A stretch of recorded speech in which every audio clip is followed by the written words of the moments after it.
बहुत बहुत स्वागत है। आपके साथ हूं मैं लवीना राज और अब आप मेरे साथ देखना शुरू कर चुके हैं मुद्दों का महायुद्ध। आज का मुद्दा वो शख्स है डिजिटल साथियों जो ये कह रहे थे कि 7 दिन में ईरान को तोड़कर रख देंगे। वो जो ईरान पर जीत का दावा करते हैं, फिर हमले की चेतावनी देते हैं, खुद एक डेडलाइन सेट करते हैं और फिर उस डेडलाइन को बदल देते हैं। मुझे लगता है आप समझ गए होंगे कि मैं किसकी बात कर रही हूँ। उनका नाम है डोनाल्ड ट्रंप और हैं तो वो अमेरिका के राष्ट्रपति, लेकिन आजकल वो अपने बयान बार बार बदलने के लिए बहुत ज्यादा चर्चा में आ गए हैं। अब क्योंकि चर्चा हो रही है तो हम भी इसी पर आज चर्चा करेंगे, लेकिन उससे पहले कितनी बार डोनाल्ड ट्रंप पलटे हैं आइए अब आपके सामने रखती हूँ। वो जो कहते थे कि हॉर्मुज़ खुलवा कर रहेंगे, अब कहते हैं we have nothing to do with what happens in the Strait of Hormuz.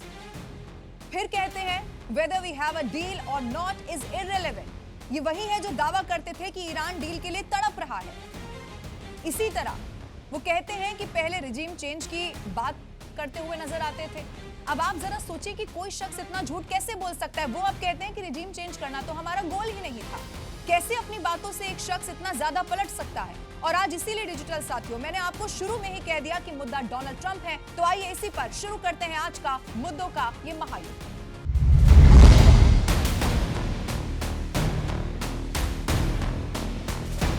और आइए जो खास मेहमान आज इस डिबेट में मेरे साथ मौजूद रहेंगे उनसे आपका परिचय करा देती हूं। Retired colonel Mayank Choubey defence expert हैं, स्टूडियो में मेरे साथ मौजूद हैं। सर बहुत स्वागत है आपका। और एक्स डिप्लोमेट सुशील सिंघल ऑनलाइन हमें ज्वाइन कर चुके हैं। सर आपका भी बहुत बहुत स्वागत है।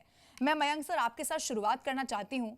क्या कर रहे हैं डोनाल्ड ट्रंप, आपको कुछ समझ में आ रहा है क्या? और इस वक्त जब वो ये कहते हैं कि युद्ध खत्म होने वाला है या युद्ध खत्म हो जाएगा, उनकी मंशा समझ में आ रही है क्या? क्योंकि मुझे तो नहीं आ रही है।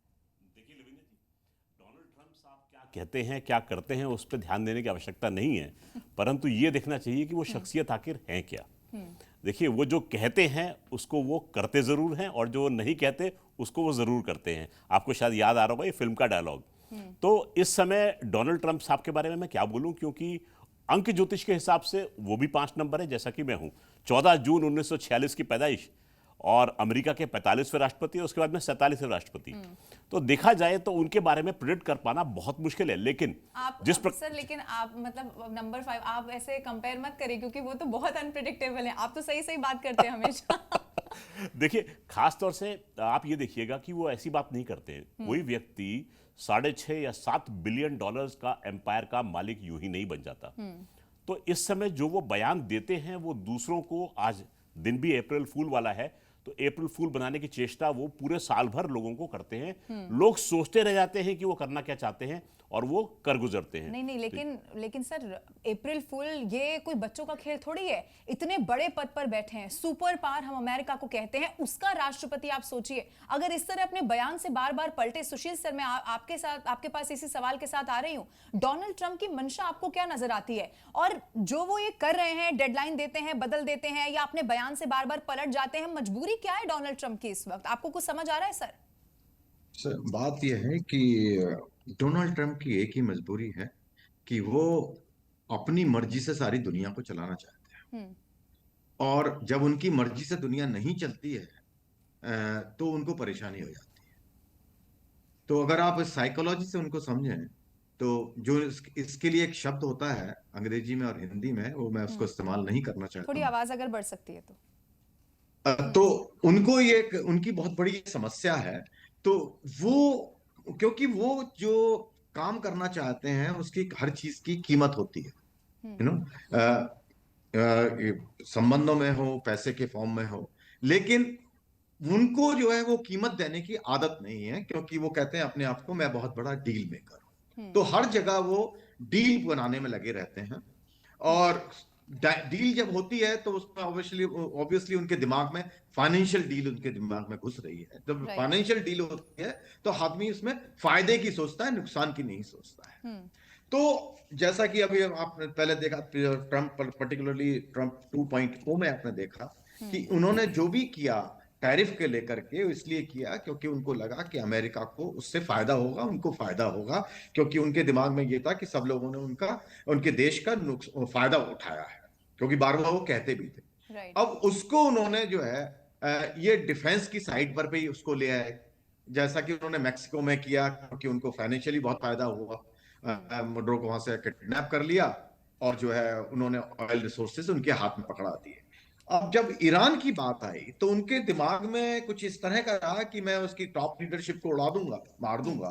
तो उससे जो इंटरनल इनमें आपस में जो डिफरेंसेस हैं उसके बेसिस पे नई गवर्नमेंट बनेगी, डेमोक्रेसी शायद वहां पे आ जाए, जो कि मैक्सिको की तरह, तो सॉरी नॉट मैक्सिको, वेनेजुएला की तरह वहां भी जो है उनका कंट्रोल हो जाएगा। तो उन्होंने वो वेनेजुएला मॉडल को ईरान में लादने की कोशिश की, जो कि उनके नहीं हो पाया। अब देखें, अभी चल रहा है उसी पे लाइन पे काम, अगर आप देखें कि ओके। अब क्या हो रहा है कि जो इजराइल और यूएसए मिलकर के जो हार्ड लाइनर्स हैं उस लीडरशिप को मार रहे हैं। सॉफ्ट जो लाइन है, प्रेसिडेंट या विदेश मंत्री, वो आप खुल आराम से खुले हुए घूम रहे हैं, उनके ऊपर कोई अटैक नहीं कर रहे हैं, क्योंकि पहले स्ट्राइक में जो उन्होंने कोशिश की वो फेल रही। तो अब इन्होंने स्ट्रेटेजी बनाई है कि आईआरजीसी जो हार्ड लाइनर्स हैं उस लीडरशिप को खत्म किया जाए, ताकि जो सॉफ्ट लाइन वाले लोग हैं, पॉलिटिशियंस हैं, डिप्लोमेटिक हैं, वो आए, ताकि उनके साथ में ये डील कर सकें। वो बातचीत भी उन्हीं के साथ करने की कोशिश करें, आईआरजीसी उनसे बात करने के लिए तैयार नहीं है। तो ये कहानी अगर आप इस एंगल से सोचें, फायदे नुकसान के हिसाब से, तो ट्रंप को ये हो रहा है। अब इसीलिए वो ट्रंप बार बार अपनी पोजीशन बदल रहे हैं। वो कोशिश ये कर रहे हैं कि कहीं ना कहीं उनको ये कहने का मौका मिल जाए कि मैं जीत गया। इसीलिए हाँ, इसीलिए ये ग्राफिक्स भी हम मयंक सर दर्शकों को, जो हमारे डिजिटल साथी हमारे साथ जुड़े, उनको दिखा रहे हैं क्या डोनाल्ड ट्रंप पहले कहते हैं और फिर क्या बाद में कहते हैं। और इसी पर मयंक सर मेरा सवाल आपसे अगला है। मैं अगर आपसे बड़े सरल भाषा में कारण पूछना चाहूं कि डोनाल्ड ट्रंप ऐसा क्यों कर रहे हैं, उनको पता चल गया उनकी लोकप्रियता कम हो रही है, उनको पता चल गया वो नो किंग्स जो प्रोटेस्ट हो रहा है अब उनके खिलाफ चला जा रहा है, लोग उन नहीं पसंद कर रहे हैं कि वो इस तरह का युद्ध आगे बढ़ाएं, क्या मतलब कारण हो सकता है सर? लवीना जी देखिए, एक डिप्लोमेसी में सिंघल साहब बड़े अच्छे से जानते हैं, एक होता है पॉलिटिशियन और एक होता है स्टेट्समैन। तो डोनाल्ड ट्रंप साहब जो है बहुत बढ़िया पॉलिटिशियन है, परंतु स्टेट्समैन के बारे में एक प्रश्न चिन्ह लगता है कि वो वाकई में ऐसे स्टेट्समैन है कि नहीं है। आप देखिएगा कि ओवर द इयर्स हमने ऑब्जर्व किया है कि स्टेट्समैनशिप जो है वो बहुत ही लो एब पर जाती हुई दिखाई दे रही है। पहले होते थे पॉलिटिशियंस और होते थे स्टेट्समैन। कही हुई बात पत्थर की लकीर होती थी, बात में और शब्दों में वजन होता था। अब वो बात नहीं है, बड़ी हल्की बात कही जाती है, चाहे आप पार्लियामेंट का जिक्र कर लें, चाहे आप जनरल नैरेटिव की बात कर लें। तो मुझे ये अंतर नजर आ रहा है, और जैसा कि सिंघल साहब बता भी रहे हैं कि ट्रंप 2.0 में नैरेटिव और गिरा है। जब वो 45वें राष्ट्रपति थे तो बड़ी समझदारी से बात करते थे, हाउडी मोदी हमने देखा उस टाइम पे, लेकिन अब जो है उनका नैरेटिव बिल्कुल बदला हुआ था, सुर बदले हुए। तो जैसे जैसे इसका कारण क्या है सर? क्या ये कौन सी सनक सवार हो गई है? मतलब क्या हो गया है डोनाल्ड ट्रंप को? देखिए, डोनाल्ड ट्रंप साहब के ऊपर प्रेशर बहुत ज्यादा है, ये मेरा मानना है। आप ये देखिएगा कि डोनाल्ड ट्रंप साहब जब दूसरे कार्यकाल में आए हैं तो किसी ना किसी तरीके से अमेरिकन डीप स्टेट जो है वो उन पर हावी हो रहा है। जो उसका नैरेटिव था वो इनको ना चाहते हुए भी मानकर चलना पड़ रहा है। आप नोट कीजिएगा कि किस तरीके से उन्होंने जिक्र किया था कि अमेरिका जो है वो पूरे यूक्रेन युद्ध का भार ले रहा है, यानी 5% नेटो में इन्वेस्ट ये करते हैं, 2% करता है यूरोप, जबकि यूरोप यूक्रेन की रशिया की मार की जद में आता है। तो इन्होंने बोलना शुरू किया था कि नेटो के बाकी कंट्रीज भी अपना कंट्रीब्यूशन बढ़ाएं, बूट्स ऑन ग्राउंड लेकर आए। तो इस तरीके से उन्होंने अपने एलाइज को भी थोड़ा सा नाराज करना शुरू किया था। दूसरी बात उन्होंने ये कही थी कि हथियार हमारा बेचने से फायदा होता है। ये बात उनके शायद मुंह से अनायास ही निकल गई थी।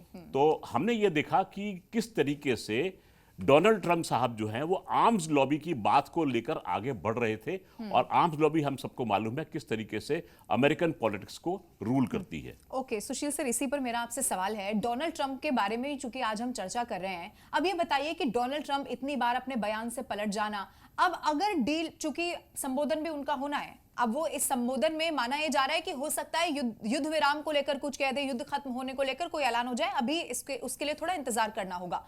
लेकिन क्या वो ट्रस्टवर्दी है? ईरान क्या ये मान लेगा कि अगर वो कह रहे हैं तो पलटेंगे नहीं, या फिर अटैक नहीं किया जाएगा? मतलब कैसे डोनाल्ड ट्रंप का कोई भरोसा कर ले इस वक्त?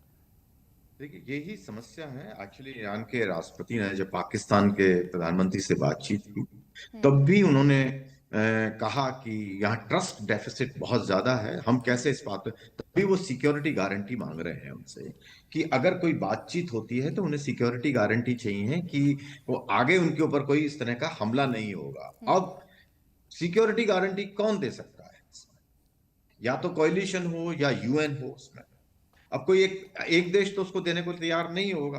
अब ईरान की जहां तक बात है, उनकी अपनी डिमांड जायज है अपने हिसाब से, कि वो चाहते हैं कि जब बातचीत करें हम बैठे हैं, क्योंकि अभी तक जब भी हुआ है तो जब बातचीत लग रहा है कि बातचीत आगे बढ़ रही है, उसी वक्त वो हमला कर देते हैं। और प्रेसिडेंट ट्रंप भी, अगर हम देखें कि बात कर रहे हैं कि भाई मैं पीस की बात हो रही है, शांति वार्ता चल रही है हमारी, लेकिन ग्राउंड पे कोई अंतर नहीं आ रहा है। वो बराबर अपने सैनिकों को ला रहे हैं वहां पर, अटैक, ग्राउंड अटैक दोनों तरफ से बराबर हो रहे हैं, तीनों तरफ से बल्कि बराबर चल रहे हैं, उसमें कोई कमी नहीं आई है।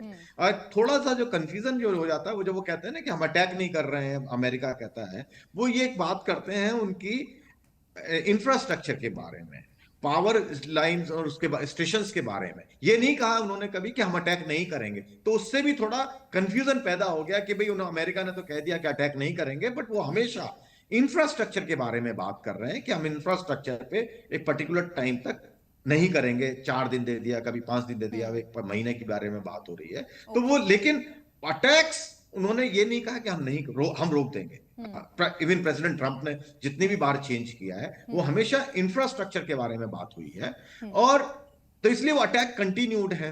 तो जब ये अटैक कंटिन्यूड है और इतना ज्यादा डिस्ट्रस्ट है, तो उसमें बातचीत करना बहुत मुश्किल हो जाता है। दूसरा, प्रेसिडेंट ट्रंप बात शुरू होने से पहले उसके कंक्लूजन पे पहुंच जाते हैं कि भाई हमारा समझौता हो गया।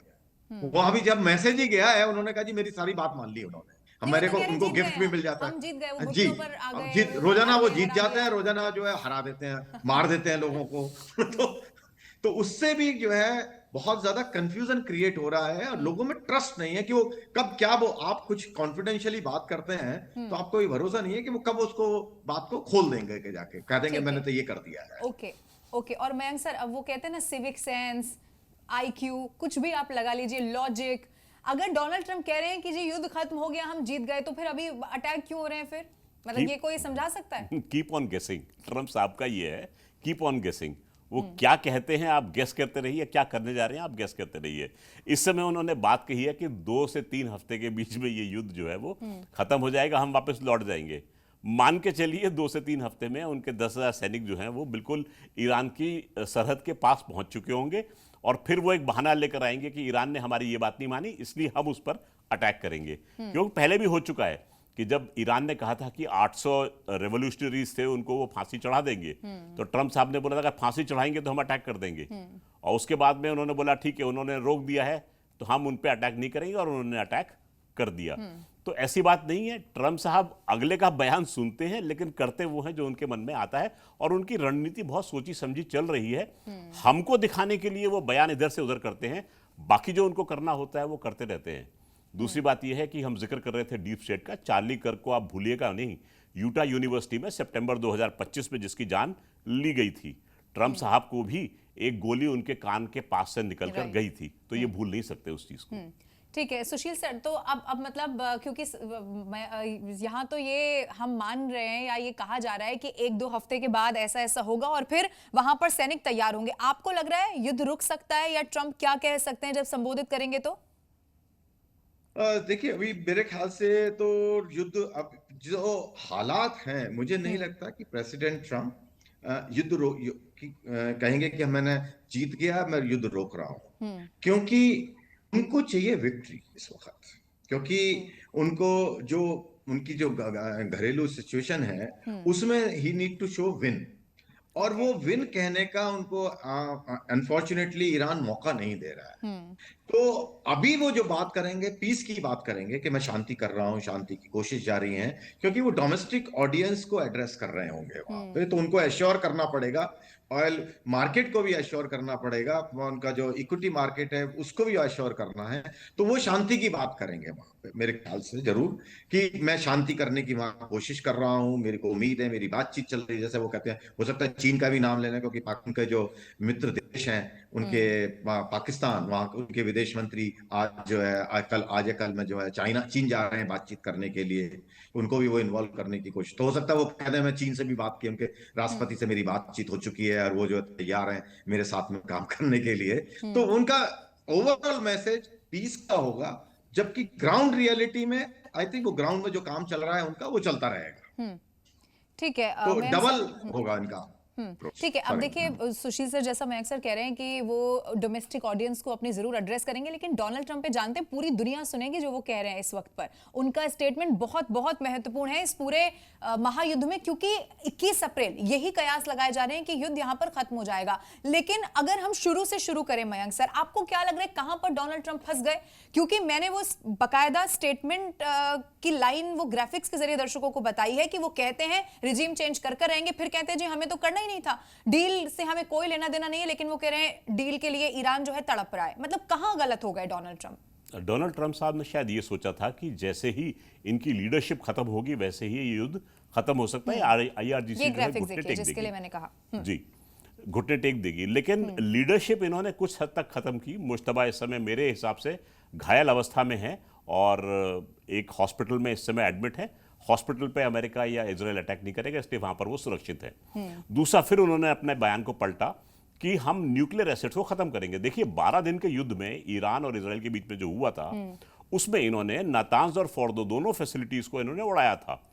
बल्कि फार्दो के ऊपर तो इन्होंने मदर ऑफ ऑल बॉम्ब्स भी गिराया था, bunker buster. 12 Tomahawk missile fire की थी इन्होंने नातांज के ऊपर। आज भी कल इन्होंने इस्फहान प्रोविंस में नातांज के ऊपर अटैक किया है, क्योंकि वहां पर हजारों की संख्या में सेंट्रीफ्यूजेस काम कर रहे हैं। खबर यह भी आई थी कि 465 किलो परिष्कृत यूरेनियम मौजूद है। जब सब कुछ हो गया तो यूरेनियम आखिर गया कहां? तो जब तक यूरेनियम इनके हाथ नहीं लगता या उसका प्रूफ नहीं मिलता, अमेरिका अपने आप को इससे बचा नहीं सकता कि वो जीत गया है या हार गया है, क्योंकि वो यूरेनियम जो है वो इनका प्रूफ रहेगा कि हां हमने इस युद्ध को जीत लिया है और न्यूक्लियर फैसिलिटी को खत्म कर दिया है। ओके, और इसी पर अब देखिए ईरान भी, क्योंकि उसने ईरान को ना बड़े हल्के में ले लिया, ये भी अब कहा जा रहा है, एक्सपर्ट्स का ये भी मानना होता है। सुशील सर, आपसे मेरा अगला सवाल है, अब वहां ईरान कह रहा है कि बड़ी बड़ी जो कंपनियां हैं उन पर अटैक किया जाएगा, गूगल, माइक्रोसॉफ्ट, ये तमाम। मतलब ईरान का ये आत्मविश्वास क्या बताता है, या ईरान इस काबिल अभी आपको दिखता है क्या? क्योंकि उसकी क्या ताकत है, वहां मिसाइलें हैं, उसके पास ड्रोन है। हालांकि अमेरिका तो देखिए, फिर अगेन डोनाल्ड ट्रंप तो कहते हैं कि 90% पूरा सब नष्ट कर दिया। ईरान है उतना ताकतवर कि वहां तक अटैक कर सकता है अभी?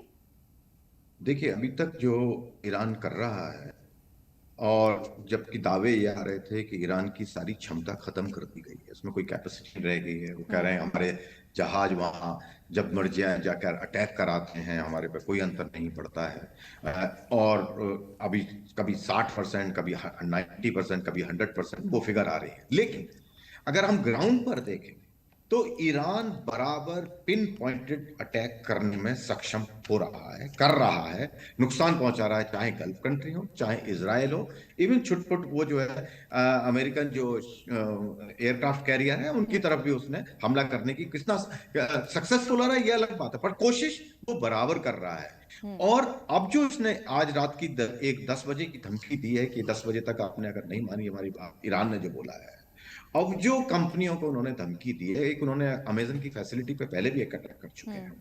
तो वो जो कर रहे हैं, ना केवल उसका अपना साइबर अटैक कर रहे हैं, बल्कि फिजिकल अटैक कर रहे हैं, क्योंकि जो ये बड़ी कंपनीज हैं, उनकी मल्टीनेशनल कंपनीज हैं आईटी की, उन्होंने वहां पे क्लाउड स्टोरेज वहां किया हुआ है, वहां जीसीसी जो बोलते हैं जिसको, वो उन्होंने वहां सेटअप किए हुए हैं। अगर उनको फिजिकल नुकसान हुआ तो वो बहुत बड़ा नुकसान होगा अमेरिका को, सारी दुनिया को नुकसान होगा, क्योंकि उसकी भरपाई करने में बहुत लंबा समय लगेगा।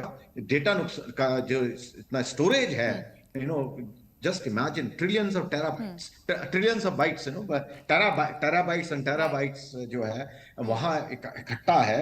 अगर वहां फिजिकल डैमेज हो जाता है, चाहे एक फैसिलिटी को हो, 2 को हो, तो भी कितना बड़ा डिसरप्शन होगा दुनिया में, वो इमेजिन करना भी मुश्किल है। तो जो ईरान धमकी इस वक्त दे रहा है, मेरे ख्याल से उसमें कैपेबिलिटी है, कितना भी हम कहें, क्योंकि अभी तक जो 30-32 दिन हो गए, बराबर ईरान ने जो कहा है वो करा है। उन्होंने कहा कि इजराइल पर हम अटैक करेंगे, उन्होंने किए।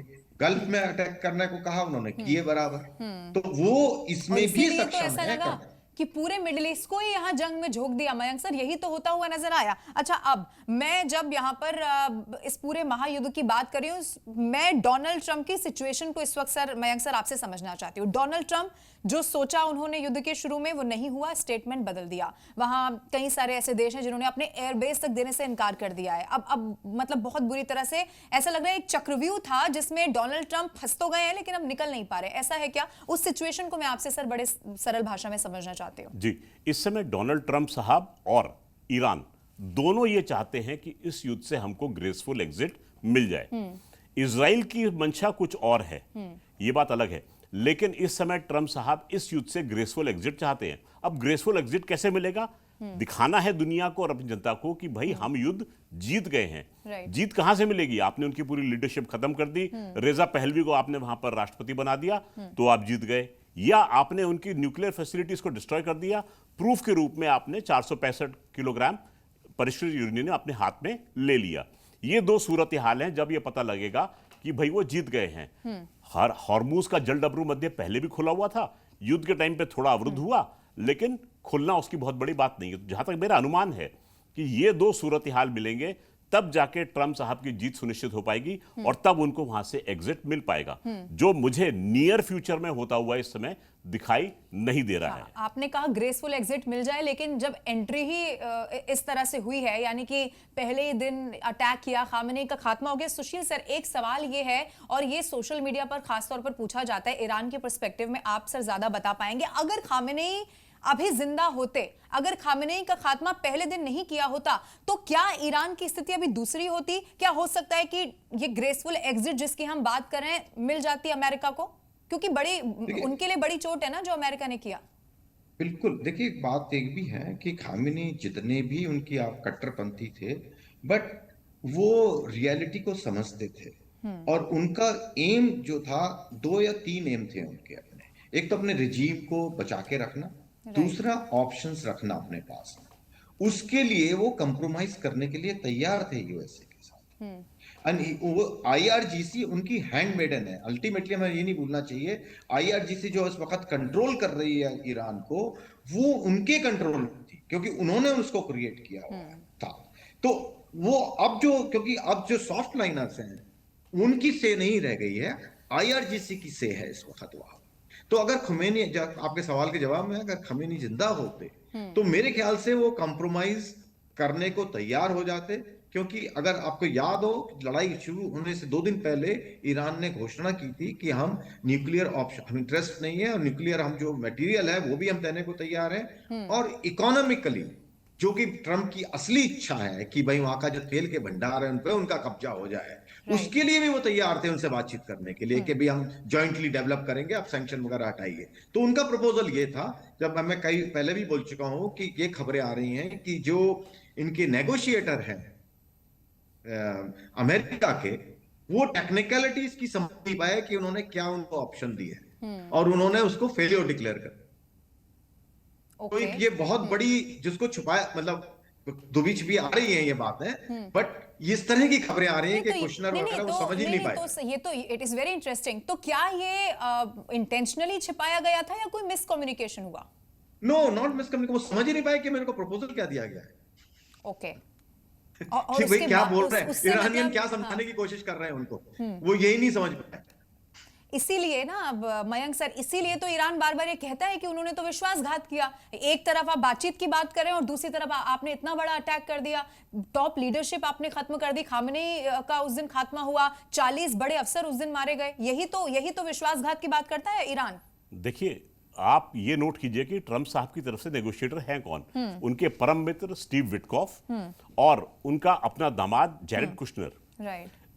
ट्रंप साहब के निजी हित जो हैं हर नेगोशिएशन में सर्वोपरि होते हैं।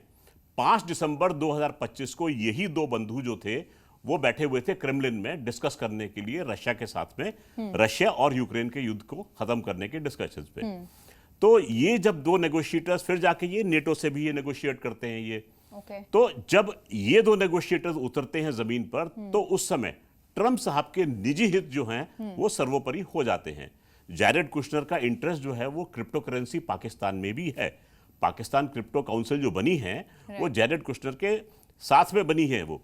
तो इस समय डोनाल्ड ट्रंप साहब जो हैं वो अपने निजी हित भी साध रहे हैं, जिस प्रकार से ज़ेलेंस्की साहब ने यूक्रेन के रशिया के साथ युद्ध में अपने निजी हित साधे थे। तो तो ये दो चीजें यहां पर साथ साथ चल रही हैं, एक अपनी इज्जत और एक अपना हित।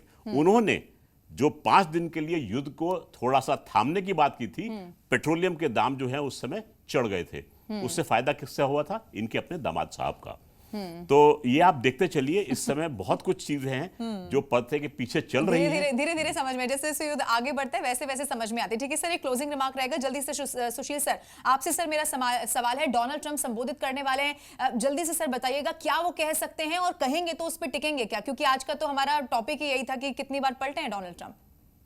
देखिए, टिकने का जहां तक सवाल है, वो तो खैर वो टिकने का तो मेरे ख्याल से कोई प्रोटेक्ट नहीं कर सकता उनका। लेकिन उनका जो मैसेज होगा डोमेस्टिक ऑडियंस को, जैसे मैंने कहा कि उनको होगा कि भाई मैं पीस का आदमी हूँ, I am trying to get a peace. Negotiation चल रहे हैं, हफ्ते 10 दिन के अंदर ये खत्म हो जाएगा।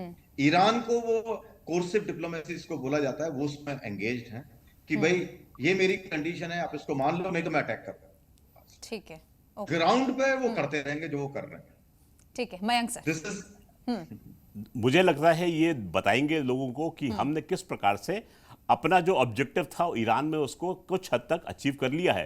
और अगर थोड़े बहकते हैं तो हो सकता है व्हाइट हाउस के नीचे बनने वाले बॉलरूम का जिक्र भी वो कर बैठे। आखिर में छोटा सा सर जवाब दीजिएगा। मैं सर ये बोल सकते हैं कि हम युद्ध जीत गए हैं? जीत गए नहीं बोलेंगे, क्योंकि इस समय जो है उनकी फोर्सेस एंगेज्ड हैं। तो ये बोलेंगे कि कुछ हद तक हमने अचीव कर लिया है, अपना दरवाजा वो खोल के रखेंगे आगे के एक्शन के लिए। ठीक है, लेकिन उम्मीद की जानी चाहिए सुपर पावर अमेरिका के वो राष्ट्रपति हैं जो कहें उस पर टिके भी। आप दोनों का बहुत बहुत शुक्रिया हमारे साथ जुड़ने के लिए। और मुद्दों के महायुद्ध में डोनाल्ड ट्रंप अपने बयान देते हैं, फिर पलटते हैं, कितना उस पर टिकते हैं, अभी तक की तो हिस्ट्री हमने आपको बता दी, क्या कहते हैं और कितना उस पर रहेंगे देखना होगा। आज मुद्दों के महायुद्ध में आज के लिए बस इतना ही। नमस्कार।